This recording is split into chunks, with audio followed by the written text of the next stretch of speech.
Hello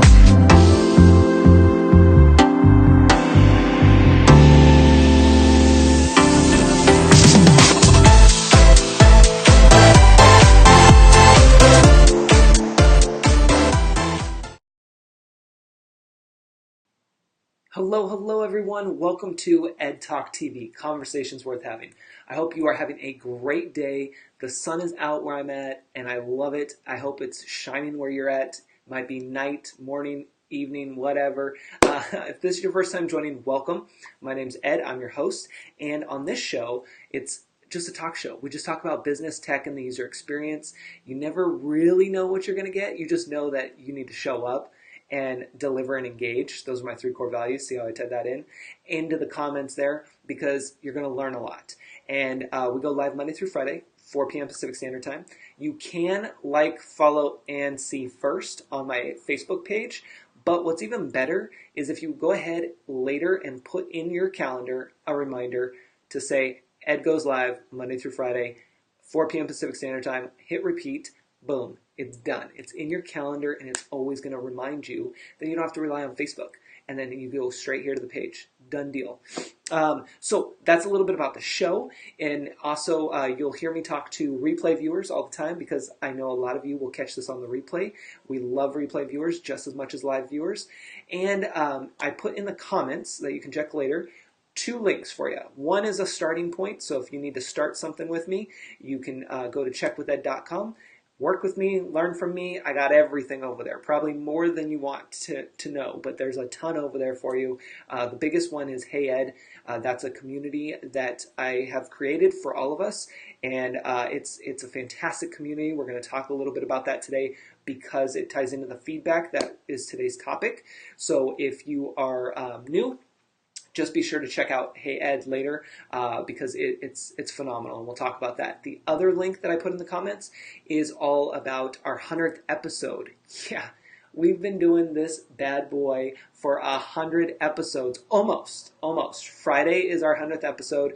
I opened up 5 slots for you to come on live with me and just celebrate. It's just going to be a party. So if you're available and you're around, go ahead, use that link, sign up, and become a guest so I can bring you on live with me, and we can just hang out and just have fun on Friday. So those are your kind of housekeeping, just a little background there. The way the show is broken up is we're going to get into random news here in a second, and then we'll jump into today's content. Today's content is going to be about feedback, the power of feedback. And you guys, wait till I tell you what happened today and how it happened. And just, I'm kind of at a loss for words. I'm blown away with how fortunate enough I am to have gotten the feedback I have so far. And so we'll use my real life example as an example for you to be able to take that and run with it and know what you can do with your business just starting out.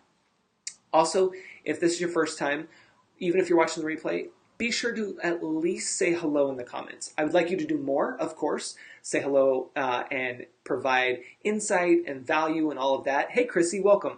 Not only with me, but with everyone else. But if you're shy, and you're going to get over that real soon, I'll tell you that right now. But if you're shy, at least say hello and maybe how you found us. Just something simple, just to kind of, push your boundaries a little bit and get you out there. I will tell you it's a game changer once you do that, because once you start showing up in the comments, then you start participating a little bit more. Your name actually can be found on Google, and when people search for you, hey Paula, welcome, happy Tuesday to you. By the way, I keep thinking like today's Wednesday or Thursday. I don't know about you guys, but maybe it's just because I want the 100th episode, which is on Friday. Maybe I just want that to happen like now, so we can all just party. But if you're new and you're shy, just be sure to at least throw out a comment and say hello and how you found us. I'd like you to do more, of course, but I understand you're a little shy. We'll break you from that real quick. If you keep tuning in, make sure to put in your calendar, and we'll be good to go.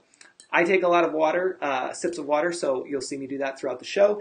And we're going to jump into random news here in just 1 second. Fun tip, if you are starting to go live, or you've been going live and you're kind of like, man, it's a lot of work, because it is, you want to make sure you stay hydrated. So always have water ready to go for keeping you hydrated, because it's a lot of work, especially if you do it 5 days a week like we do. So imagine your car that's been parked, okay, let me just say, we're jumping into random news. Let me just say, this one, I don't know how much I believe this one. This one, I'm kind of like, did it really happen that way, or is this just staged? And you're going to see why here in a second. But imagine you have your car, it's parked out in the open outside of your garage, if you have a garage, and it's just parked outside. And then you go and you open up the hood because you're curious about the hood, and underneath the hood, because we all do before we get into our cars. How many of us do the driver's ed, like, check around the whole entire car to make sure everything's in perfect shape before we even get in the car to turn it on? Does anybody do that? Do you remember having to do that with driver's ed? I know it may have been a while. It has been for me, but I still remember driver's ed. They would make you look all the way around the car, check to make sure everything's there, check your mirrors, check your gauges, everything, before you even got the car turned on. While that is a very good advice, and we probably should be doing that more often than we do, I don't know how many of us actually do that before we get the car turned on every time. I don't know, maybe you do. Let me know in the comments. So, the reason I bring up all this car talk is because imagine if you had your car and you popped open the hood and you saw this. A bunch of acorns underneath the hood. Now, like I said, I'm not so sure I'm not convinced this is all from the squirrels. Hey Tammy, welcome. I don't know if this is all the squirrel doings, because my first thought is, how long did your car sit there without being moved? Because that's a lot of acorns, and then there's a nest over here too. So I'm like, that seems like it's been sitting there for a long time. And if they did do that, how the heck did they get all of these placed up in here? Like, they must have to go underneath, come up, bring it, and then they started at the top, work their way down to the bottom. Hey, started at the top. Actually, it's started at the bottom, now we hear. Just kidding. See, you'll get random songs, by the way, if this is your first time. We like to make you feel good and positive energy, positive vibes. So, I'm not really so sure about this. You guys can tell me if you're convinced if squirrels did this or not, but it is interesting and it is random news, so that's for sure. Now, imagine this. How many of you guys, let me ask you, how many of you guys are bikers? Meaning you guys have a bicycle, not like Harley Davidson. I mean, if you have a Harley Davidson, like, super cool. Let's go for a ride. But how many of you guys are like bicyclists? Like, you have your little bicycle, 2 wheels. I mean, maybe 3, but 2 wheels, and you just ride it every once in a while. I used to have one. It collected a lot of dust in the garage, so I got rid of it. It went to a good home, so I was happy about that. Tech, bicycling, not really my thing. Tammy says a mouse chewed through our wiper hose. Ooh. Yeah, those mice and those rats are crazy. Welcome everyone joining. Say hello in the comments, even if you're watching the replay later. And check the comments later for 2 links for you. Paula says, my cousin found a squirrel's nest under his hood, and they chewed his wires. It almost cost $2,000 in repairs. Oh, heck no. Okay, right there. You guys know where my mind went? Right there. Business opportunity. I don't know if it's already out there. I haven't checked, but here it is. It's for you, whoever wants to be the squirrel master. Business opportunity right there. Squirrel traps, but it doesn't have to really be a trap, because then you got to then it's all about, hurting the squirrels and then figuring out what to do with them, and then they start stinking because they're dead in the hood. No, I'm talking about let's figure out. Well, you figure out, because I don't want to take this on as a business. I got too many other things. But you can take on this squirrel business. And it could just be Squirrels Are Us. Because Toys R Us is gone, Squirrels Are Us.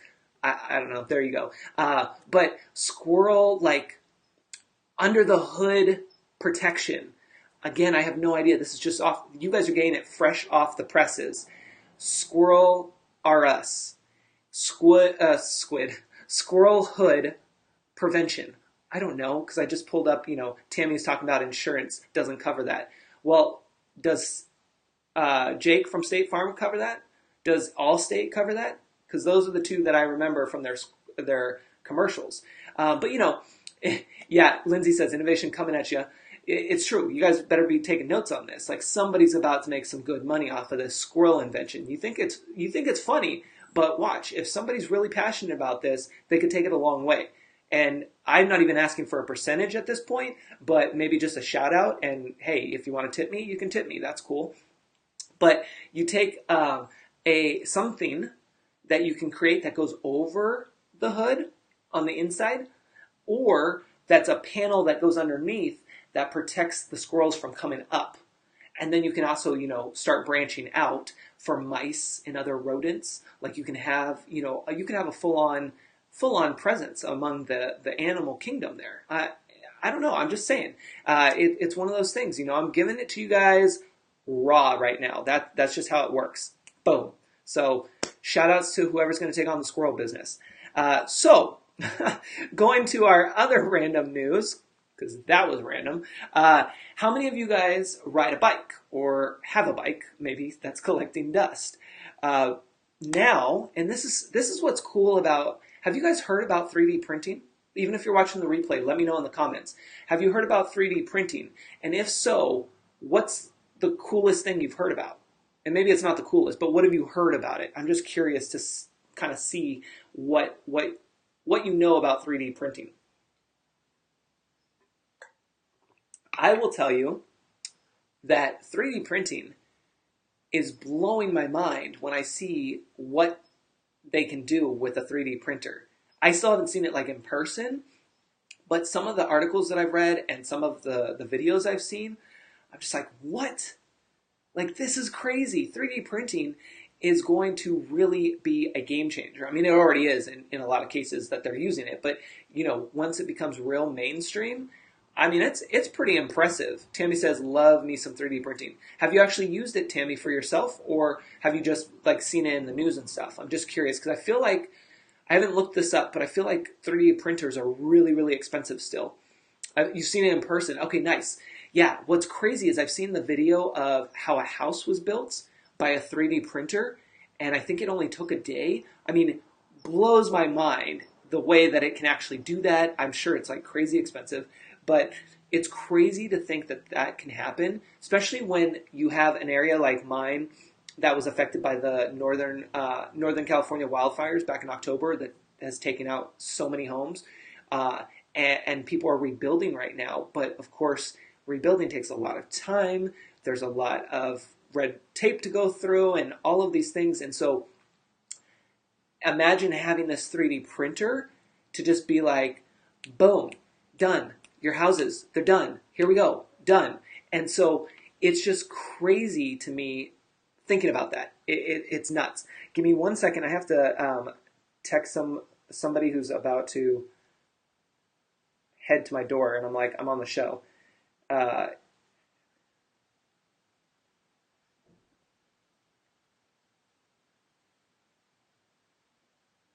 Actually, they'll just ring the doorbell. It's fine. The dogs are probably going to go crazy. FYI. You're fine. So they aren't that expensive. Oh, good to know. Good to know, Tammy. See how live broadcasting works, you guys? Even if you have a regular show, you just never know what's going to happen. So with the bicycles, they're now starting to create in Berlin an actual airless tire frame. Well, tire, not frame, but the actual tire. So let me show you what that looks like here. Oops, I got to get back on the right screen. Boom. Look at that. There is an actual tire. That's the tire. There's nothing there. It's crazy. What do you guys think of that?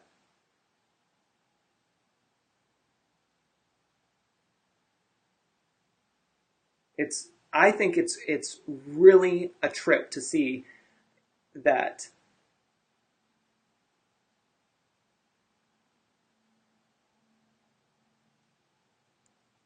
Yeah, crazy, right?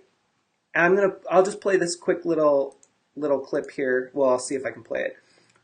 But look at that. The 3D printer, and then it bounces.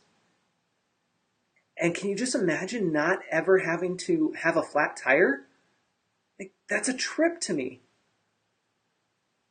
It's all the trains. I mean, think about that. Think about how crazy that can be. Hey, Mickey, it is not metal. It's from what I understand, it's rubber.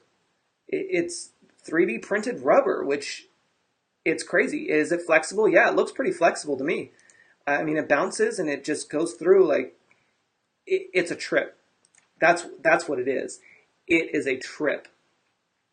I I'm not even a cyclist, and I'm like, I can't imagine having that. Literally reinvented the wheel. Exactly, Mickey. Exactly. Literally reinvented the wheel. It's things like that, though, that you wonder, like with technology, how crazy that is to to think about the idea and then to go ahead and produce it, but then also to have the technology to produce it. I mean, it just blows your mind when you really step back and think about, it's easy for us, you and me, to come up with the ideas. It can be somewhat easy for us to implement those ideas, especially if it's just a PDF or some sort of digital product. Excuse me. That part can, even though we struggle sometimes, right? I mean, how many of us struggle still with that stuff?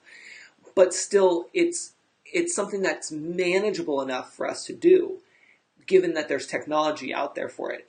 But when you look at things like this, you're like, geez, this is like blowing your mind. And how do you get it to do that? I don't know. It's a trip.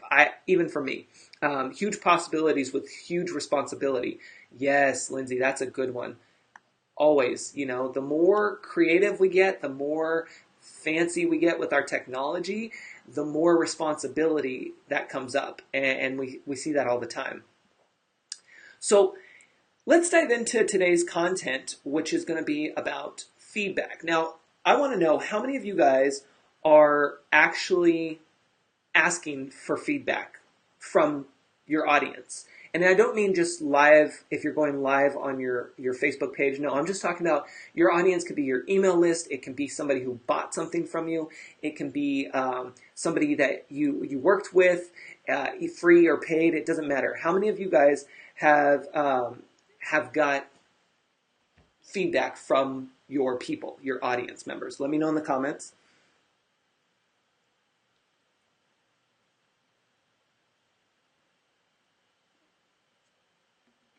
And I'm just apparently, because my windows are open, apparently people can hear me outside, so they're getting bonus tuning in there. That doesn't even make sense, but we're good. Chrissy says, yes, I do. Awesome. Mickey says, I asked for feedback from the students enrolled in my course. Nice, Mickey. Let me ask you, how did you ask them? I'm curious. Did you use a service? Did you just ask them via a question posted inside your group, or any of that? Tammy says, I asked for referrals. Perfect. Because the feedback, and we've talked about this before here, but when it comes to feedback, it's so important, and we'll break it down real quick. Look at feedback as your strengths and your opportunities, because when you look at it that way, when you get something that maybe is not so nice feedback that you think is bad, you're going to look at it as, oh, okay, well, that could be an opportunity of mine. I'm definitely going to look into that. Versus, this person, are you kidding me? This person didn't get it. They didn't understand. They're just trying to be bleep. Like, you can see the difference when you start thinking about it differently. You just got to shift your mindset a little bit. And the reason I'm bringing all this up today is because when you ask for that feedback, and we'll get into a little bit more of how to go about that, but when you ask for that feedback, you get to know exactly what the other person or the other people involved want, need, are looking for. Like, all of it gets delivered to you. All you have to do is wait for it, ask, and listen. That's it. That's all you got to do. Mickey says, I do a survey that I made that is what you did like and what you would change. Very simple. So they'll complete it, and it exchanges in exchange for submitting it, they get their course completion certificate. Oh, well, there's a turn of events. Did you guys catch that? between me stumbling through it. So Mickey has this course, and she's asking at the end of the course, correct me if I'm wrong, Mickey, but at the end of your course, you're asking people to simply say what they liked and what they would change about it. Very simple, very basic, 2 questions. And then in exchange for their answer, their reward is their completion of the course certificate. That is very cool. I like that. Very creative. And that is a really good way to motivate people and get people to respond. Because how many of you guys, even if you're watching the replay, how many of you guys have asked for feedback and it's crickets? Just crickets. Like, you've asked, knock, knock, hey, do you mind if you provide some feedback real quick? Whether it's 1 question or 10 questions, it's still crickets. And you're like, man, what am I doing wrong here? Why are they not responding? I thought it was simple. How many of you can relate to that? Let me know in the comments. The dogs are so funny. They have to be like, one has to be like right by my feet. So every time I like move, it's like, oh, I'm sorry, I'm nudging you. Let me just back up a second because I'm in your way. Let me move. So when it comes to the feedback part, it's very hard sometimes to get people to pause and help you out with the feedback, especially if they've already gotten what they needed. They can love you, they can enjoy everything, they could pay for it, they could be free, whatever the case may be. But then when you get to that feedback part, it can be a lot of times crickets, unless you do something like Mickey has, where it's kind of like, well, you're not technically done until you help me out. Because you helping me out is going to help future students, in her case. Not only for her, but for her future students. So being able to do something like that is great. The other thing that you have to think about is, let's say you don't have that set up. You're just like, hey, I want to ask for your feedback. Let me just ask for it. What are some of the ways that you guys have tried, even if you're watching the replay? What are some ways that you have tried? And let me know, have they been successful or not so much? And what I mean is, what ways have you tried asking for feedback? Texting somebody, emailing them, calling them, asking them to leave a review on your Facebook page. Like, what are those things? What do those look like for you? And were they successful or not? Chrissy says, my beta testers give me feedback and reviews. Nice, Chrissy. And are they doing that on their own, or are you starting that conversation? Do you have something that you say, hey, I would love your feedback? Or are they just automatically saying, after they finish, they're like, Chrissy, listen, girl, this was awesome. This was fire. I can't get enough of this. I love it. If you need to change anything, it's maybe this or not so much. Like, how are they going about that? I'm just curious. You ask them. Okay, perfect. I love that the comments are coming in quickly today. It's awesome. So that's the best part, is being able to just ask them directly. Now, there's a few different ways that you can go about asking for feedback. I kind of sort of mentioned it, but let's dive in a little bit more. And some just do it too. Yeah, which is awesome. I had somebody today who has been on the show and dropped a review on the Facebook page. I got an email saying, hey, you got a new review on the page. And I was like, wait, what? That's awesome. Actually, I think I was finishing my workout and I got that. And I was like, yes, that's super cool. It's always fun to get that. And that counts as feedback, you guys.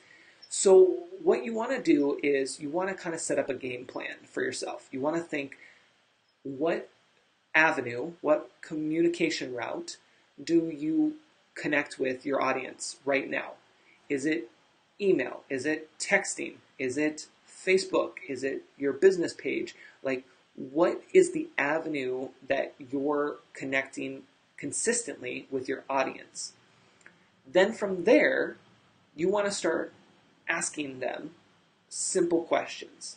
Now, you can do this in a variety of different ways. You can ask one question per day.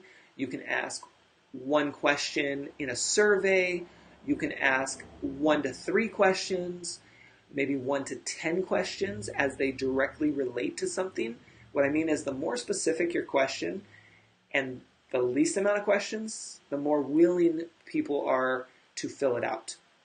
Because again, you're asking them to pause what they're doing, take time out of their busy day to help you fill out something that's going to take some time.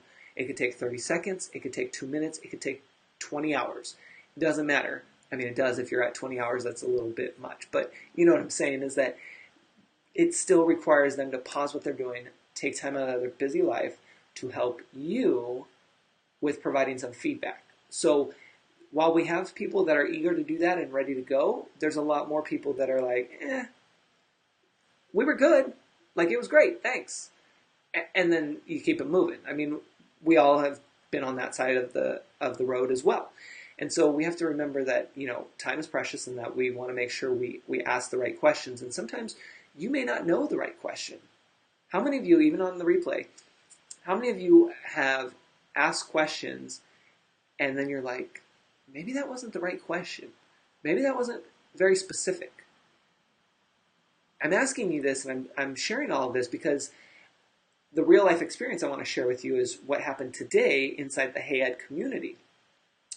What we did, well, I should say what I did was I decided I needed to get some clarity on some things. And I wanted to survey the current members just to check in and see where we're at, what I need to do, what opportunities I have, both for myself and for the community. And I will tell you, I am just, you guys, those of you who are in the community, I mean, I'm just blown away. In less than 10 minutes, I don't think I've ever received that much feedback so quickly. I'm just like, and it keeps rolling in, and it's awesome. And everything has been so positive, which makes me so happy. And I see where the opportunities are.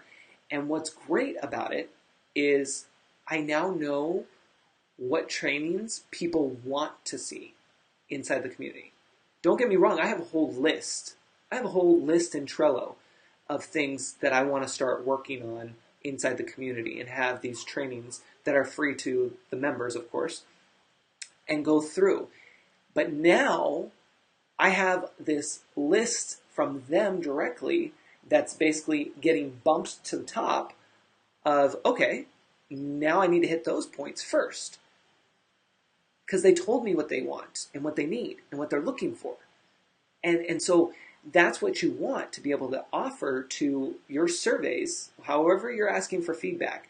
And of course, it looks different. You know, if I'm asking for a review on Facebook, I'm just asking for a review, and you're just going to tell me in your own words, like, what you think. But if I'm asking in a survey for something specific, such as a course, or in this case, a community, then I'm going to have more specific questions. And I'm going to have, there's a bird that just came directly to the window. It was weird. Squirrel. And in this case, I had very specific questions. Well, I think they were pretty specific. And obviously they worked because people responded, which was great. But it's one of those things that you ask certain questions, what would you rate XYZ? How would you be likely to recommend XYZ? Or how likely would you be able to recommend this? Then you go through and you filter these questions. Now, some of you might be like, okay, well, that's great, Ed, but how do I figure out which questions to ask? I'm so glad you asked that. I'm so glad you asked that. We're getting there. We're getting there. I'm going to show you a resource for you to take a look at.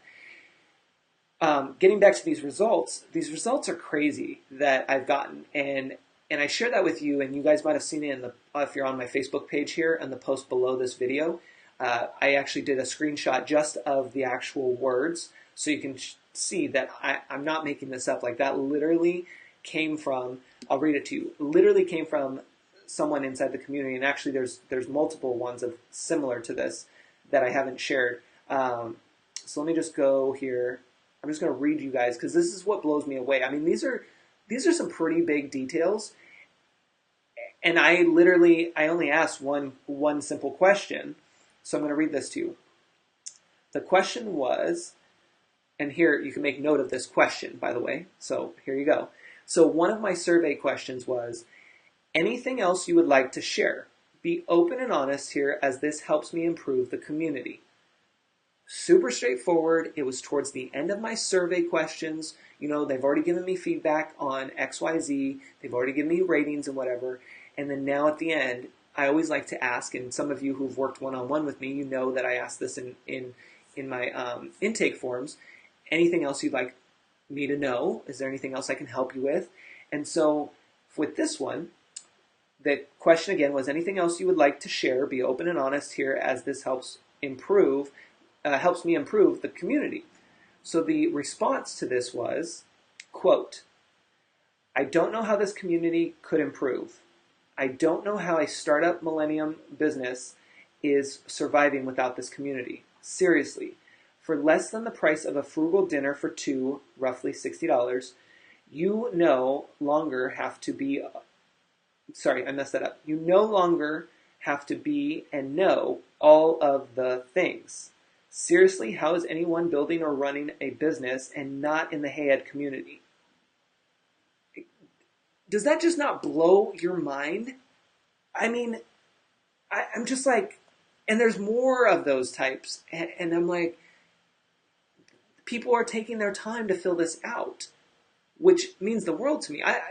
Having that as the answer, I mean, that's just a bonus. That's icing on the cake, and I totally appreciate that. But the fact that somebody not only went through the survey, but is actually providing detailed information and basically testimonials without even asking, like, that's huge.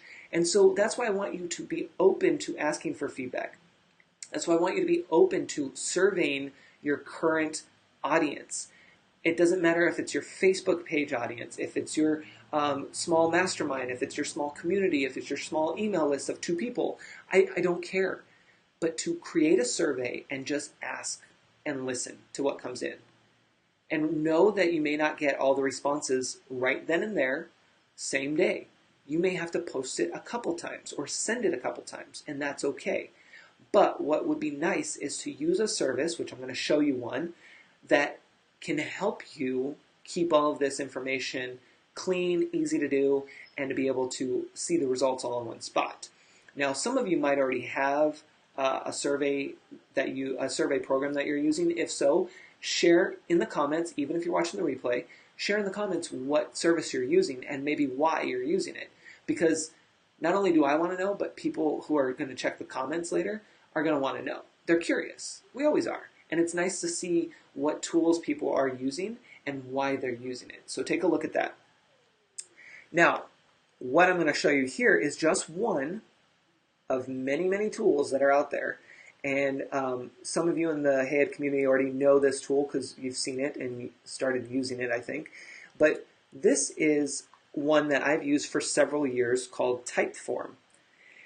Now, over the years, Typeform has actually really stepped up their actual look and feel of their forms, which is really great, and they have a lot of templates. So let's just go see an example here. So they have different ones. So these are their templates. Online shop. Let's look at employee feedback since we're talking about feedback. So let's click on this. When you do this, it opens up, and it will take a second because I'm streaming and it's got all this stuff. You can customize all of this. We'll hit enter. You can go ahead and fill out your info here. I mean, these are all things that you can just move on to the next one. You can see there's a drop down. Thank you, Mickey. Yeah, Mickey says Typeform looks like such a great resource. It really is, Mickey. And I will tell you, I'm not even on I haven't switched over to their paid option yet. I'm still on their free, and it satisfies everything for me right now. And I've created so many different surveys for different projects. It's really cool. So, you have your multiple choice, you have all these things, and then you have, please answer each of the following questions as honestly as you can. Here's that how challenging is work. Here's that rating system we talked about. And you can do a star system. I don't know if it has the stars here. We'll see. Let's scroll through some of this. But when you're looking at these examples, let me point this out. Chrissy says, I use Typeform, but now I use SurveyMonkey as it's linked to MailChimp account. Great, great example, Chrissy. Thank you. And I love that you point that out for those who have MailChimp accounts. That ties directly in. I'm not sure if Typeform has that because I haven't used it for that purpose. So I'll have to look into that. That's a good call. So when you guys are thinking of your questions to ask, I want you to utilize examples like this. Meaning, go to whatever survey form program you want to use and look at their examples. Look at the questions that they're sharing. See if those questions are ones that you want to use. See if they're ones that you can tweak a little bit for your business. So like for this one, how well are you paid for the work that you do? You could switch this to, if you have a community, a paid membership community, you could say, how well is the current price for you at blah, blah, blah. And then it could be not at all well or extremely well. You kind of just have to filter it. But your first thing is to find the question, sorry, let me back up.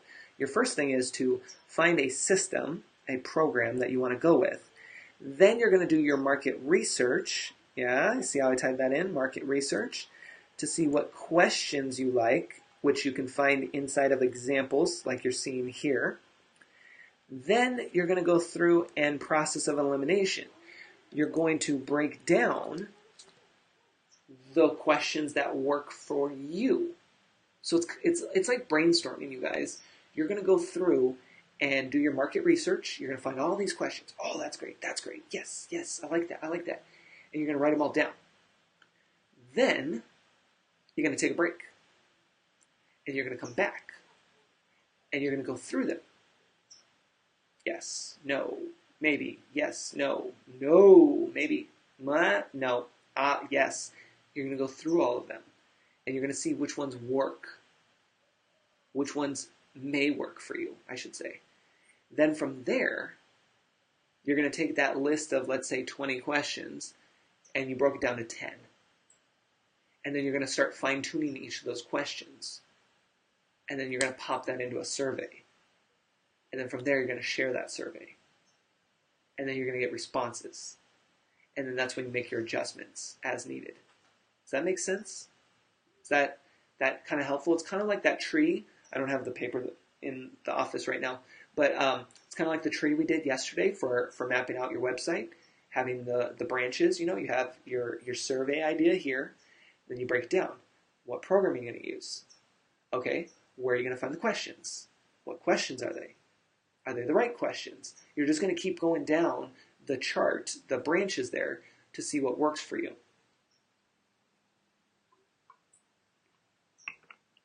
Then, once you have that in place, you'll be able to send that out. And what I love about Typeform, and I'm sure SurveyMonkey does this and other ones, you can share it out in a link form, meaning I could just give you the link and pop that there. Or you can embed it on your website. I know, a little fancy term there. Embed it on your website. Or you could even have it as a pop-up. Typeform actually lets you have it as a pop-up, which is kind of cool. I haven't tried that yet. I'm just going to take a look. I think currently I'm redoing this page a little bit, but I haven't said anything, so you guys will see it soon once I figure it all out. But there is, I think I added this though. Yeah, so let me show you.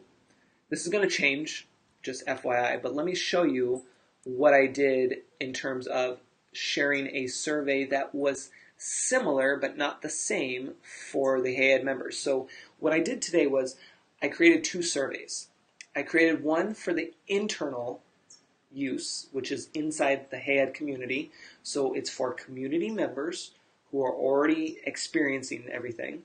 And then I created a separate one that I haven't shared yet necessarily by itself for non-HeyEd members, just because I'm curious to see what people might use, if people will use it and what they might say. So let me show you an example here. Mickey says, would it make sense to do this type of a survey on a landing page or no? Mickey, you are so good. You are so good.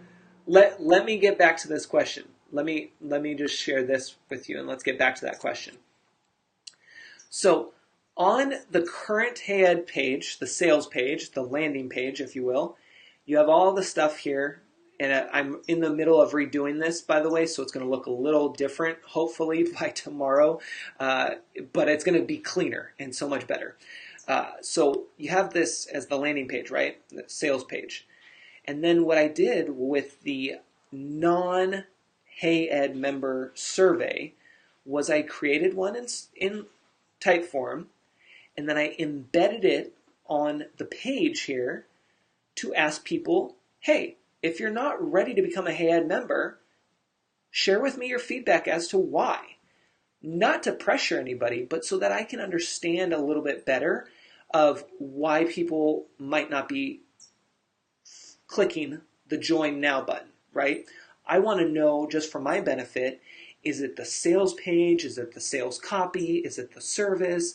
Is it the price? Like all these things. There's so many components that go into this.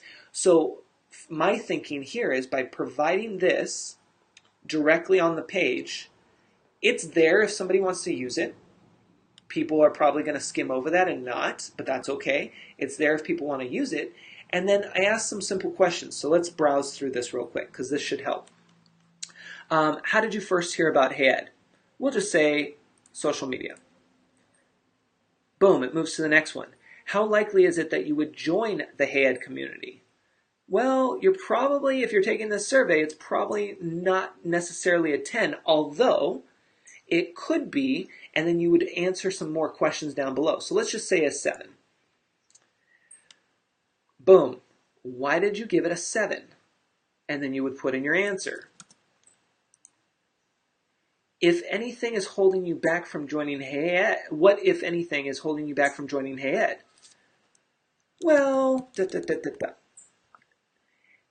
anything else you would like to share? Do you see how I added that in there?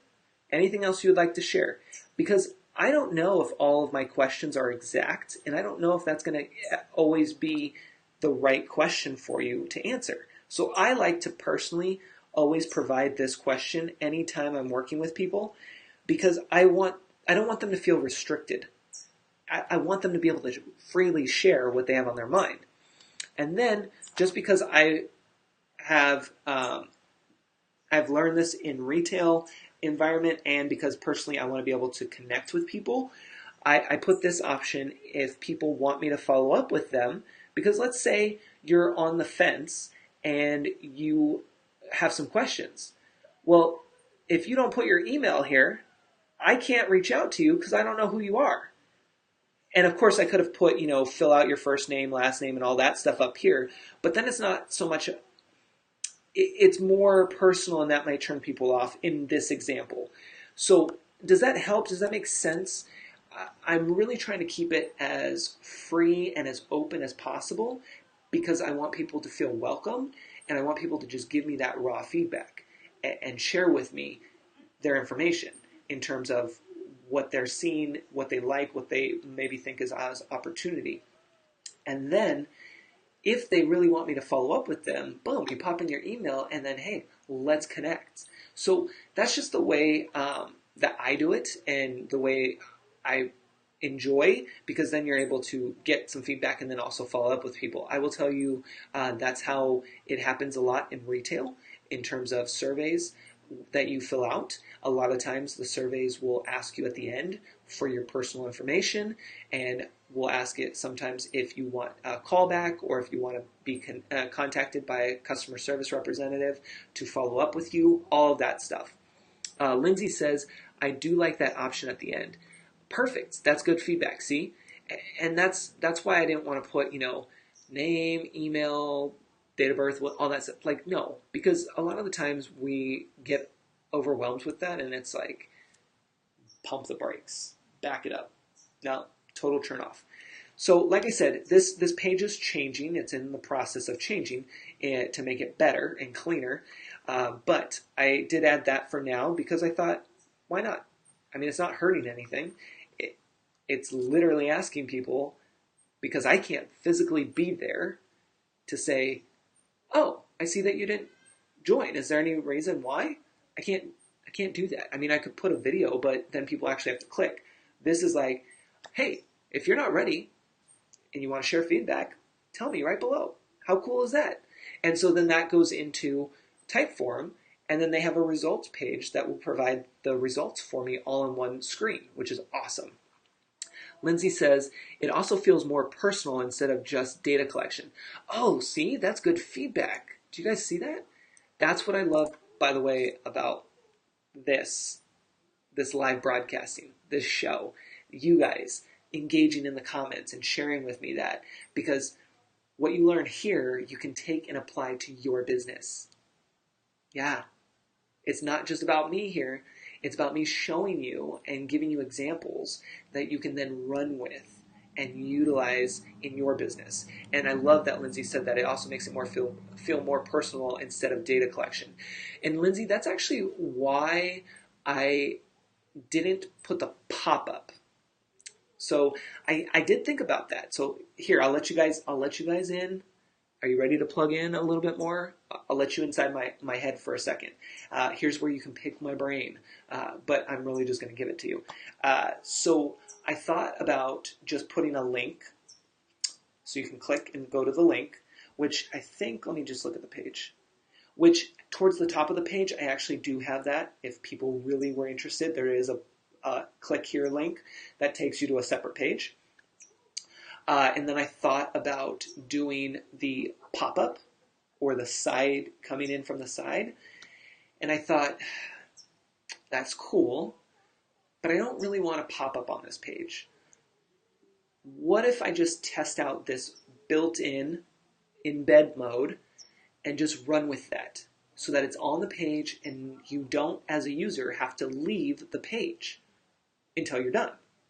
Like, it's literally all right there. You're just scrolling down, answering some questions, hitting submit, done, and you're still on the same page.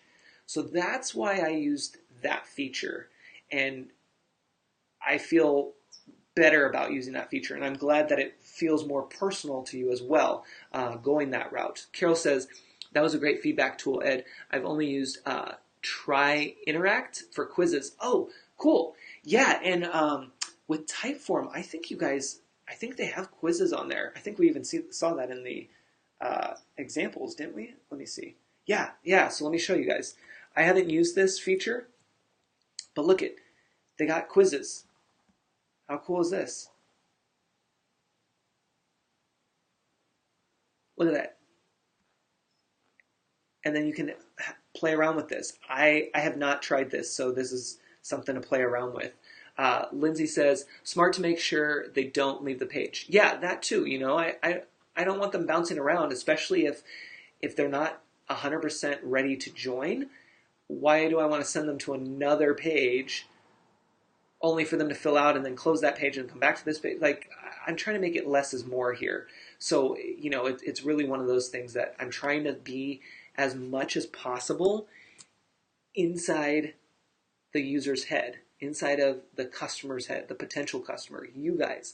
Like, my brain, your brain, we have to do that. We have to have one part where it's our entrepreneur, our business, our ideas, everything going, and then we go to the execution. But then we have to pause and think, customer, the consumer, the user, what's that experience like?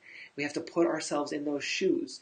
And it's very hard because a lot of the times we do this, we overlap everything, and it just becomes one big hot mess, and we don't remember the user experience until after we're done. Sometimes we don't at all until somebody points it out, but we don't do the user experience at the same time because it all mushes together, and sometimes we don't go back to that unless somebody points it out to us.